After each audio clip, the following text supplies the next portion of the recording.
La actividad agraria en España viene condicionada de una serie de factores que dificultan su rendimiento y explotación. Estos son el relieve, caracterizado por una elevada altitud media, el clima por ser irregular e incluso extremo en algunas zonas, la presencia de diversos suelos que mayormente no son los ideales, siendo de preferencia los arcillosos, la vegetación, que ha sido a veces eliminada y otras protegidas con el paraje natural en el caso de las dehesas. No solo son condicionantes naturales, sino que los factores humanos han tenido también gran relevancia, produciéndose un elevado éxodo rural de 1960 a 1975, lo que provocó el despoblamiento en las zonas de montaña e interior, a favor de la ocupación de las ciudades. Esto trajo consecuencias como el envejecimiento y la escasez de la población activa, un casi inexistente relevo generacional. Además de esto, la propiedad de la tierra es de gran relevancia ya que predomina la actividad privada, siendo pocos los agricultores que son propietarios de sus propias tierras. En el caso de poseer tierra, para explotar, su tenencia puede ser directa o indirecta. Cuando hablamos de explotación directa, es aquella en la cual las tierras son trabajadas por el mismo propietario. En cambio, en la explotación indirecta, esta propiedad es cedida a otra persona para su explotación. Esto sucede de dos modos, ya sea por la parcería, donde a cambio recibe el propietario un porcentaje de la cosecha, o bien mediante arrendamiento en forma de alquiler. Existe gran variedad en las telas. Según sus límites pueden ser abiertas o cerradas, open field y bocage. Según su forma pueden ser regulares o geométricas e irregulares. Según su tamaño pueden ser latifundios, mediofundios o minifundios, siendo destacados en Andalucía, Extremadura, Castilla-La Mancha y Aragón los latifundios y de open field, y en cambio predomina el minifundio y el bocage en la cornisa cantábrica y el litoral mediterráneo. La progresiva intensificación y el aumento de los rendimientos de las tierras vienen condicionados por el aumento de la mecanización, que facilita el trabajo y reduce la jornada. Aumento de la utilización de fertilizantes, que elimina tiempos muertos para la tierra. La generalización del regadío, que permite la cultura intensiva. La selección de semillas y de razas ganaderas más resistentes a factores climáticos. Y la mejora de los piensos naturales. Todo ello acompañado de diferentes nuevas técnicas de cultivo, como el enharinado, arena sobre estiércol para mantener la humedad, los acolchados que protegen el cultivo con plástico, los invernaderos que semejan a un clima que acelera la maduración de los cultivos, o los cultivos hidropónicos sin suelo, donde la tierra es reemplazada por grava, arena o ceniza. El espacio agrario dedicado a la producción agrícola, ganadera o forestal constituye una extensión mayor que el espacio urbano, siendo de 50,5 hectáreas. En España hay diversos tipos de cultivos. El cultivo de secano es aquel que no necesita regadío y requiere pocos aportes hídricos, abasteciéndose de las precipitaciones, principalmente de la tipología mediterránea, cereales, olivo y vid. El cultivo de regadío necesita más agua que solo la de las precipitaciones, hortalizas, frutales, maíz, algodón y arroz. Los principales cultivos españoles son los cereales, 60%, destinados a la alimentación humana y a los piensos animales. Los secanos de interior localizados en Extremadura, las dos Castillas y Andalucía. En cambio, el arroz y el maíz en la albufera valenciana, delta del Ebro, marisma del Guadalquivir y en la España húmeda. El olivo, para la producción de la aceituna y aceite procedente del sur de España, Jaén, Córdoba, parte de Málaga, Sevilla y Extremadura. La vid como cultivo de secano para la producción de uvas y vino, procedentes principalmente de Castilla-La Mancha, La Rioja, Rías Bajas Gallegas, Jerez, Montilla, Ribera del Duero y Cataluña. Leguminosas. Cultivos de secano para consumo en verde o en seco de Andalucía, las dos Castillas y Extremadura. Hortofrutícolas. Son las frutas y verduras que principalmente se dan en el litoral mediterráneo, Levante, Murcia, Almería, destacando la producción de plátanos en Canarias y la de cítricos en Valencia. Floricultura, en Canarias, Almería o Cataluña. Los cultivos industriales necesitan transformación antes del consumo, y el más extendido es el de girasol en Cuenca y Sevilla, la remolacha azucarera en la cuenca del Duero, Cádiz y Sevilla, el algodón en Andalucía y el tabaco en Cáceres y Granada. Cultivos forrajeros, para alimentar al ganado como la alfalfa, el maíz forrajero o la aveza, principalmente en el norte peninsular y en regadíos. Y finalmente, los cultivos forzados, aprovechando el clima, invernaderos en Almería, Grazalema, y cultivos tropicales de la costa granadina y malagueña. Las innovaciones del campo permiten que el agricultor y su especialización a nivel agrario sea cada vez más demandado. Existen dos tipos de ganadería, la ganadería intensiva y la ganadería extensiva. La ganadería extensiva es aquella donde los animales son alimentados en prados y pastizales naturales los animales vacunos, y las ovejas y cabras en rastrojos. Esto destaca en las dos Castillas y parte de Andalucía. En cambio, la ganadería intensiva se da en condiciones menos amplias, reduciendo la libertad de los animales y se especializa en carnes y leche, principalmente se da en el litoral mediterráneo. Hay diversos tipos de ganado, bovina o vacuna, predominante en las dehesas de la meseta, en la España húmeda y el litoral mediterráneo. Ovina y caprina, demandada por su leche para hacer queso y su pelaje, destacando en la meseta, Andalucía Oriental y las montañas mediterráneas. Porcina. Existen dos tipos, la extensiva de gran calidad como el cerdo ibérico en dehesas procedentes de Extremadura, Salamanca, Huelva y Cádiz, y en cambio en Cataluña, intensiva estabulada basada en engordar a los cerdos de forma artificial. Avícola, intensiva e industrial para la producción de carnes y huevos en Cataluña. Dejando atrás la ganadería, nos centraremos en la explotación forestal, que son aquellos terrenos de montaña y las tierras no cultivables, aprovechados para el uso maderero y cinegético, y como soporte de la red de espacios naturales protegidos. La producción española es insuficiente y necesita importaciones. Esto, junto a la deforestación, dificulta la producción e incluso se usan para las semillas y plantas de protección de cadena, etc. La política agraria común tiene objetivos para mejorar la situación agraria en España, mediante medidas como la búsqueda del bienestar de los consumidores, proteger el medio ambiente y luchar por un desarrollo más sostenible para el planeta, estabilizar mercados, etc. Pretendiendo lograrlo mediante la unidad de mercado y aboliendo aduanas, dando así preferencia a los productos europeos y creando un fondo de solidaridad financiera, el Fondo Europeo de Orientación y Garantía Agrícola. En 1991 se planteó su reforma para controlar la producción, mantener gastos, mantener la competitividad, etc. Desde su integración en la Unión Europea en el 86, presenta muchas ventajas como subvenciones, medidas para la protección del medio ambiente y para la reforestación, pero todavía la actividad agraria española necesita de inversión para modernizarse y llegar a competir en el mercado comunitario. Se avecina una nueva PAC para 2020, para cumplir esos objetivos y posicionar el mercado agrario español a una escala mejor.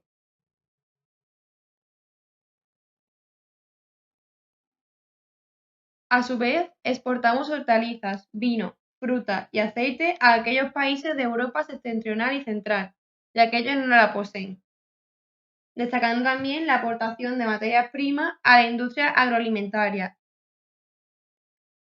y no solo siendo las zonas rurales para su explotación, sino que son usadas para la industrialización endógena, para usos residenciales e incluso usos relacionados con el ocio, turismo rural o de naturaleza como la pesca fluvial o montar a caballo, entre otras.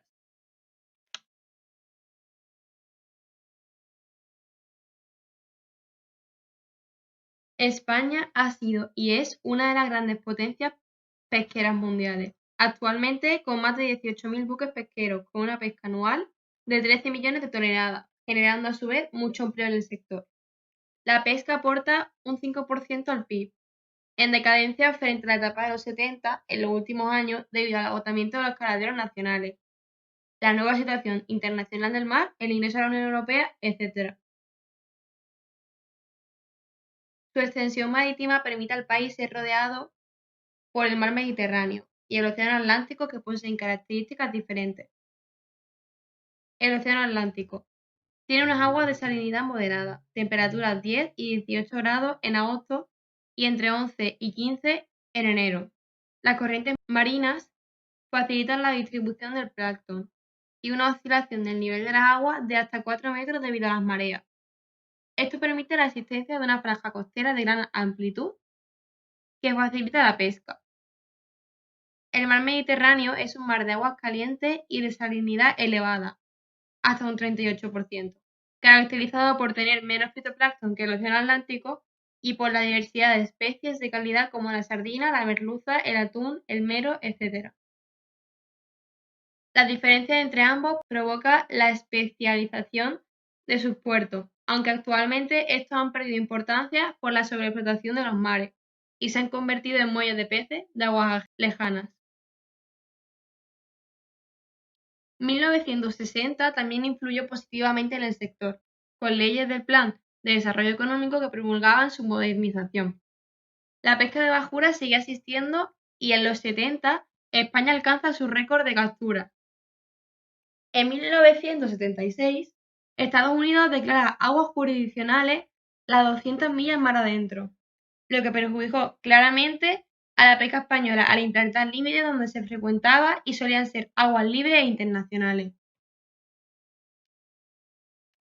A pesar de estas situaciones complejas a las que la pesca se ha enfrentado, ha podido sobrevivir.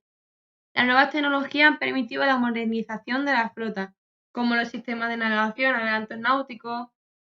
Algunos buques son auténticas factorías, pero con una flota tradicional de bajura su actividad resulta cada vez más difícil, por la falta de competitividad junto al agotamiento de nuestros mares.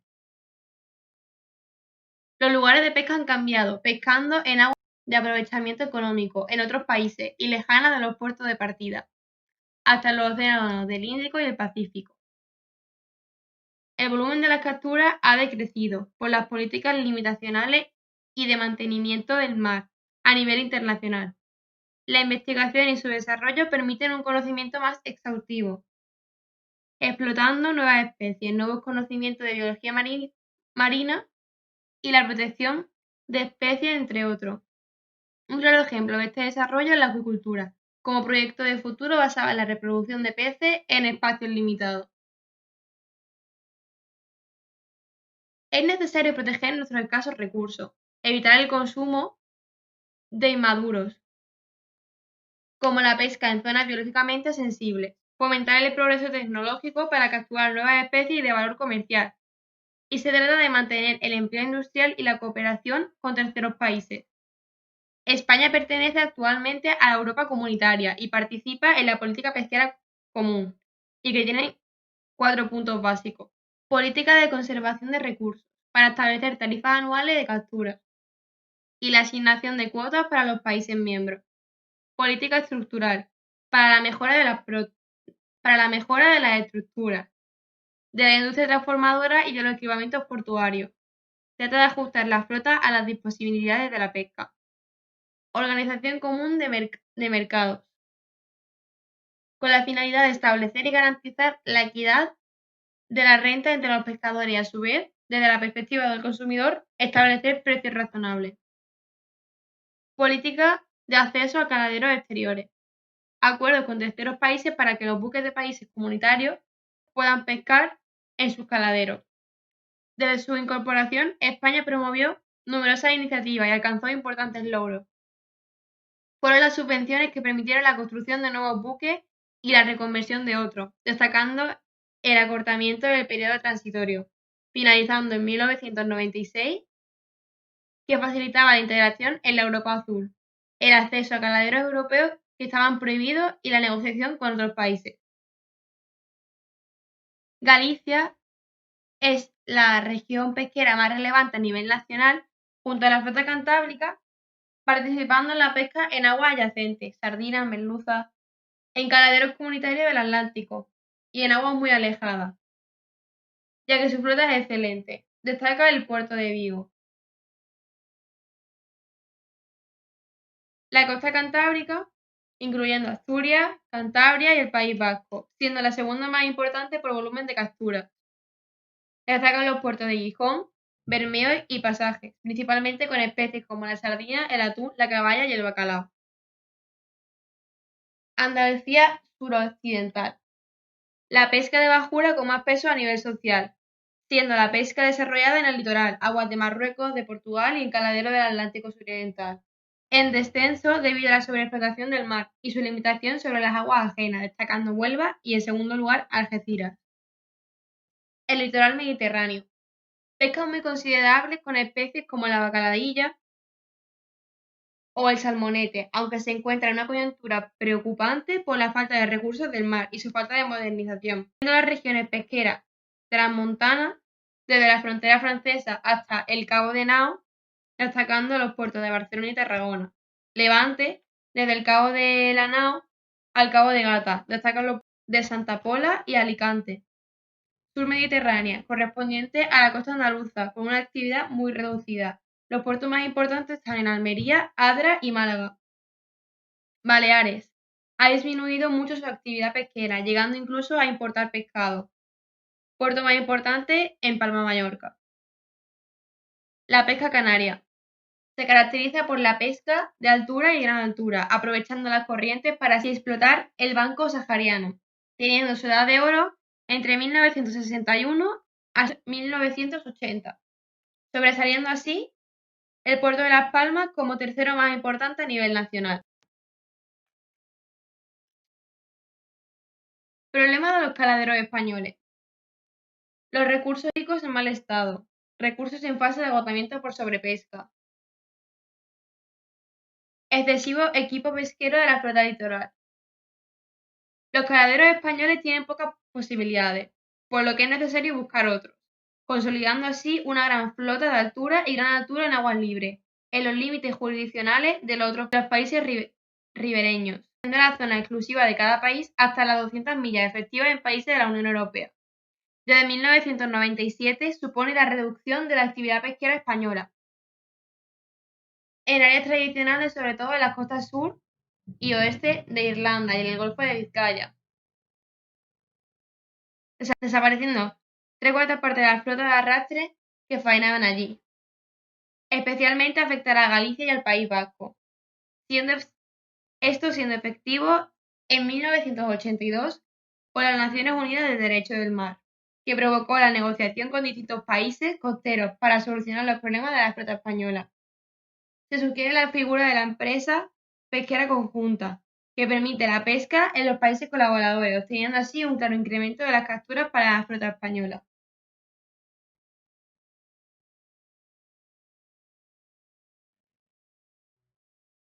Desde una perspectiva de futuro, la acuicultura es capaz de acabar con el déficit de nuestras aguas, tanto a nivel de aguas dulces como saladas, por su descontrolada sobreexplotación, promulgando la reproducción de las especies de diversas maneras en un espacio controlado. Puede localizarse claves naturales del litoral, como salinas y albuferas, o en tierra firme, en estanques artificiales. Aunque destaque la importancia en agua salada, son las dulces las más avanzadas, principalmente orientadas a la producción de moluscos, especialmente del mejillón, concentrado en Galicia. Otras especies significativas son la ostra plana, ostrión, almeja fina y la almeja del Pacífico, concentrada en la región cantábrica y gallega. Las costas murcianas y andaluzas aprovechan las antiguas salinas para el cultivo de doradas, lubinas y langostino. Destacan las producciones de rodaballo, lubina, dorada, salmón y trucha. El rodaballo ha tenido un gran auge aprovechando las temperaturas de la costa gallega, producido en piscifactorías. La acuicultura incide a su vez en empresas complementarias, siendo también su producción importante sobre las fábricas de conserva de moluscos y de pescado, concentrada principalmente en Galicia. Aunque pueda parecer que son todo ventajas y que puede llegar a ser nuestra salvación sobre la demanda del sector, también tiene consecuencias que obstaculizan su aplicación a un nivel mayor, como unos costes elevados, la contaminación de las aguas, la promulgación de enfermedades al estar en áreas limitadas si comparamos con la amplitud del mar, o la ineficiencia alimentaria, ya que se necesitan cantidades de peces mayores que la cantidad de peces a alimentar. España a nivel mundial en la industrialización ha sido siempre un país retrasado, requiriendo más tiempo que otras potencias. Para analizar su evolución dividimos su proceso industrial en diferentes etapas. Etapa del despliegue industrial, segunda mitad del siglo XIX. Supuso un gran fracaso debido a diferentes factores, como la falta de inversión tras la pérdida de las colonias, el fracaso de la reforma agraria, que la mayoría de las tierras eran propiedad de la Iglesia y el proceso desamortizador no culminó, la falta de recursos energéticos propios, teniendo que comprarlas, lo que suponía un coste elevado. La orografía tampoco acompañaba la situación, ya que, como bien sabemos, España posee muchas cordilleras y cadenas montañosas que dificultan el transporte. Y finalmente, la falta de alfabetización de la mayor parte de la población. La industrialización pudo llevarse a cabo gracias a la existencia de materias primas y fuentes de energía, carbón, o puertos para extraerlas. Se desarrollaron ciertas industrias, siderurgia, metalurgia, textil y otras en Andalucía, Asturias, País Vasco, Cataluña y Madrid.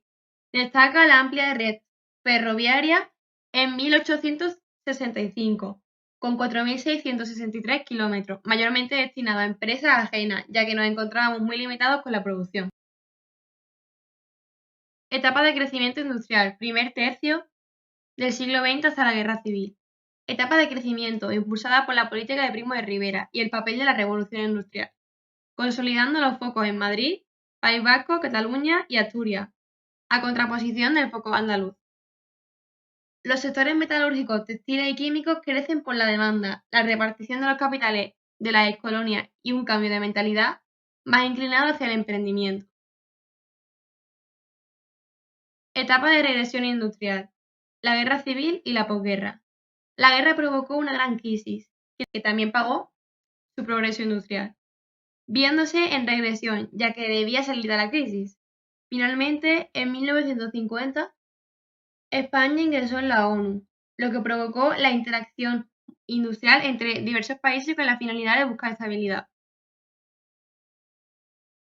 El impulso industrializador de los 60. Gran crecimiento principalmente por su ingreso en la ONU, que le abrió las puertas a la llegada de extranjeros, generando unos fuertes ingresos, además de un sistema capitalista, entre otros. Para que la actividad industrial no solo se centrase en los focos principales, el Estado tomó medidas basadas en polos de industrialización, destacando los de Huelva, Córdoba, Valladolid o Zaragoza, pero no obtuvo los resultados esperados. Pese a que a nivel nacional disponía de un alto grado de diversificación, su dependencia con otros países era de gran importancia. Este impulso provocó grandes desigualdades entre los focos más desarrollados, siendo Cataluña, País Vasco y Madrid los que iban en decadencia y de poca importancia industrial, siendo la meseta, Galicia, Extremadura y Andalucía. Finalmente, esta etapa concluye con la crisis de 73, con la subida del precio del petróleo provocando unos grandes costes, ya que existía mucha dependencia. Etapa de crisis y reestructuración industrial, de 1975 a la actualidad. La subida del petróleo trajo una gran crisis en los 80 y 90. Junto a la muerte de Franco, la dependencia y la falta de modernización tecnológica, afectando principalmente al norte, en los sectores más tradicionales. Para ello se propusieron dos modos de salir de esta situación: mediante la mejora de los sectores más tradicionales y apostando por aquellos sectores más dinámicos y futuristas enfocados en la tecnología. Actualmente, el papel de las pymes es de gran relevancia, fomentando a su vez en programas internacionales de tecnología, con la finalidad de obtener un gran desarrollo. La actividad industrial viene condicionada principalmente por las materias primas y las fuentes de energía. Las materias primas se someten a transformación para llegar a los productos que consumimos o para ser utilizados en procesos industriales. Hay de diversos tipos. De origen mineral. Se encuentran en la superficie terrestre, procedentes de minas o canteras. Existen 4 grandes tipos. Mineral energético. Como fuente de energía, siendo los más destacados el carbón y el uranio. Minerales metálicos, destinados a la metalurgia, química y la extracción, destaca el hierro, cobre, oro, plata, zinc, etc., encontrados en el zócalo paleozoico y los rebordes alpinos. Minerales no metálicos, de bajo coste y dedicados a la construcción y la industria química. Cuarzo, arcilla, caolín, baritina. Rocas industriales. Se explotan en cantera, arenisca, mármol, granito, pizarra, destinadas a la construcción, y su extracción puede suponer un gran impacto medioambiental. También pueden ser de origen orgánico, de origen animal como la leche o la lana, o la seda, puede ser vegetal como el algodón, la madera o las frutas y verduras. Además pueden ser de origen forestal como el caucho, el corcho o la canela. Además de las materias primas, la actividad industrial está condicionada por las fuentes de energía. Son aquellas materias primas convertidas en energía y pueden ser renovables, donde se pueden regenerar naturalmente tras su uso, como la energía eólica, mareomotriz y solar. En cambio, las no renovables son las que, por mediante su uso, provoca su agotamiento, como el caso del petróleo, el carbón o el uranio. Estos también se clasifican en primaria o secundaria, siendo las primarias aquellas que directamente y sin transformación no generan energía, y las secundarias proceden de las primarias manifestándose de diversas formas. El carbón ha sido históricamente el más recurrido por su abundancia y que a nivel nacional no necesitaba dependencia con otros países. Ocurre con el petróleo y la crisis del 73, aumentando aún más su consumo. Este se encuentra en Asturias, León, Valencia, suroeste de la meseta y Teruel. Tras su decadencia, el petróleo ocupa su lugar como principal fuente de energía, pero es muy escaso. Se da muy poco en Burgos y Tarragona. Aunque España no posee apenas petróleo, sí consta de instalaciones para su transformación y refinamiento.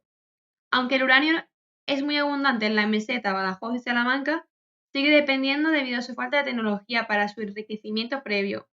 Este provoca una cantidad de residuos que perjudican gravemente al medio ambiente, por lo que actualmente se plantea el mantenimiento de las centrales nucleares situadas en las provincias de Cáceres, Tarragona, Guadalajara y Valencia.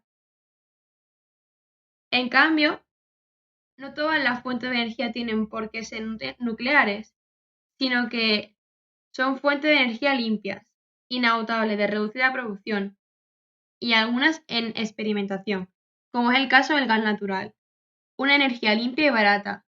Pero nuestro país produce poco gas, como en Vizcaya y Marismas de Huelva, por lo que tiene que importarlo de Argelia, Libia y el este de Europa. La energía hidráulica, en cambio, aprovecha las precipitaciones anuales, dependiendo del clima, siendo el máximo potencial energético el norte y el mínimo el sur y el este. También existen energías como la eólica, que aprovecha la fuerza del viento a nivel casi nacional, a excepción de Madrid, Ceuta y Melilla. La solar aprovecha la energía del sol, convirtiéndola principalmente en electricidad o en energía mecánica, siendo característica del sur debido a su clima más cálido. Energía por biomasa es obtenida por la combustión de residuos agrarios, forestales o industriales. La geotérmica utiliza la energía calorífica desprendida por las aguas termales subterráneas, principalmente usada para la calefacción, y la energía mareomotriz utiliza la fuerza de las mareas. Tradicionales en proceso de reconversión. Son poco demandados y con un descenso de competitividad, por lo que se les intenta disminuir muchos de sus factores como la producción o sus plantillas y a su vez proponer una mejora. Los sectores en reconversión son la metalurgia, en crisis debido a su sobredimensión en relación a las necesidades tanto la siderurgia en Asturias, País Vasco, Cantabria, Navarra y Cataluña, como la metalurgia de transformación en Madrid, Barcelona y País Vasco. Electrodomésticos de línea blanca. Tras su alta demanda en los años 70 y 80, deben diversificarse. La construcción naval. Tras la crisis del petróleo deben reducir su capacidad y especializarse en reparaciones, destacando en Galicia, Ferrol, Andalucía, Cádiz, Cantabria y País Vasco, donde actualmente son zonas sur de urgente reindustrialización. Industria textil, cuero y calzado.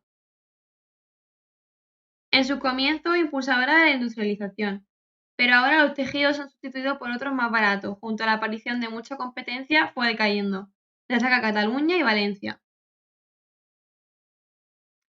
Por otro lado, Se encuentran los sectores industriales dinámicos, de gran desarrollo por su alta productividad, especialización, flexibilidad empresarial, su demanda asegurada y la presencia de capital extranjero. Estas son el sector del automóvil, impulsado desde los 60 por el INI, y las inversiones de marcas multinacionales Fiat, Renault, sector exportador y distribuido por toda España.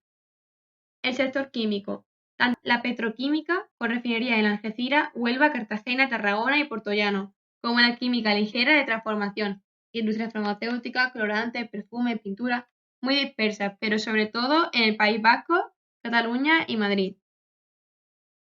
El sector de la construcción, conocido como el boom urbanístico o fiebre del ladrillo, debido a su gran expansión desde los 80 hasta principios del 2000, en decadencia desde la crisis de 2008 de la burbuja inmobiliaria, junto a la futura crisis provocada por la pandemia del coronavirus. El sector agroalimentario presenta gran diversidad y podemos encontrarlo por toda la geografía española. Predominan las fábricas pequeñas y medianas, aunque también hay grandes empresas multinacionales. Destacando a su vez los sectores industriales de vanguardia, relacionados con descubrimientos científicos, nuevas tecnologías y nuevos materiales en proceso de fabricación, siendo de gran importancia en la actualidad, relacionadas con la informática, la acción, la biotecnología, los nuevos materiales, como las aleaciones, el PVC, concentrado en grandes ciudades y principalmente en parques tecnológicos. Sigue presentando dificultades como la dependencia con otros países y la falta de cualificación.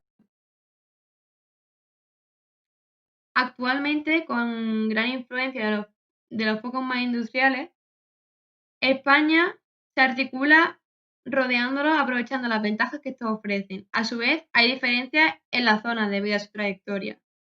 Se consolidan los dos focos más importantes, Madrid y Barcelona. Su área metropolitana se han consolidado en una potente y diversificada industria, que en los últimos años ha experimentado dos tendencias de signo contrario, la crisis y la reconversión, y por otro lado, la revitalización de sus tejidos industriales. El declive de los espacios tradicionales. Se hallan en proceso de mutación, retroceso, principalmente afectó a los sectores maduros de su industria, la metalurgia, la química, naval, en la cornisa cantábrica, a favor de los sectores más avanzados y dinámicos. Espacios industriales en expansión. Aquellas empresas industriales que cambian de su ubicación en pleno centro urbano para llevarlas a sus proximidades, manteniendo las ventajas que ésta les proporciona, como el suelo más barato, buenas comunicaciones, estableciendo zonas periurbanas y que suponen un espacio de transición entre la ciudad y el espacio rural, creando ejes de desarrollo debido a la extensión de estas zonas industriales y su relación con otras próximas a ellas, destacando el eje del Ebro, desde el País Vasco hasta Cataluña, desde el Valle del Ebro, y el eje mediterráneo, desde Girona a Murcia, caracterizados por su diversidad y las densidades de población. Además de esto, existen ejes como el de Henares, que se extiende desde Madrid hacia el norte. También ejes regionales secundarios como los de Ferrol Vigo, Valencia-Valladolid, del Guadalquivir, etc. Áreas de industrialización inducida o escasa. Con inducida nos referimos a algunos territorios de Aragón, Castilla y León, Galicia o Andalucía como objeto de iniciativas públicas para la promoción industrial. Destacamos el tejido industrial generando en ciudades como Zaragoza, Valladolid, Vigo o el Triángulo Andaluz. Destacamos el tejido industrial generado en ciudades como Zaragoza, Valladolid, Vigo o el Triángulo Andaluz, y como escasa, aquellas con menor nivel de industrialización, ya sea por falta de tradición, Castilla-La Mancha o Extremadura, o por la apuesta en otros sectores como el turismo y la falta de suelo, o por la apuesta de otros sectores como el turismo y la falta de suelo, Canarias y Baleares.